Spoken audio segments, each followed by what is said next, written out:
Hey there, Nikki Vivas, the Retire Right television host and radio host, here with Mr. Alan Becker, the CEO and president of RSG Investments. You know, Alan, I was talking to one of my girlfriends, and the question came up, how to know about if this financial advisor is good, worth working with, if they know their stuff. What are 3 questions that you would ask a financial advisor to see if they know their stuff? Hey, Nikki, this is an interesting question because before I was a financial advisor, I had to choose one myself. So I'm going to go to what I actually asked my first financial advisor, and I'm going to expand a little bit because some people might think my reasoning's a little unusual, but that's okay. Well, that tracks. Fair enough. All right. So the first thing I asked, I used to be just an insurance guy, and I was setting up my investments. So I went across the street to a very popular firm that everybody would know, and I said, I got a couple questions for you. The first one was, what do you drive? And the guy looked at me and said, nobody's ever asked me that before. I said, well, to me, what a person drives says a lot about the person. Yeah. For example, if somebody's driving the bottom line BMW, it says something about that they're trying to show a status symbol versus maybe buying the top of the line Toyota that has all the bells and whistles.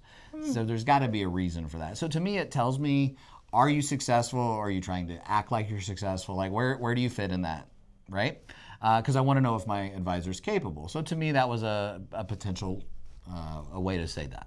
The second thing I asked him, I said, where do you have your money invested? Now, being in the industry for a couple of decades, I know that past performance is indicative of future results, and people invest differently. But in general, conceptually, I want to know that the same investment logic and strategy that this individual is following themselves. Now, if they had no money to invest, that would tell me a lot. They're giving me advice to invest, but have no money themselves. Right. Yeah. So I'm not going to work with them, probably. Correct. So this guy passed the test. I was very surprised about my question, saying nobody's ever asked me this before, but he understood why.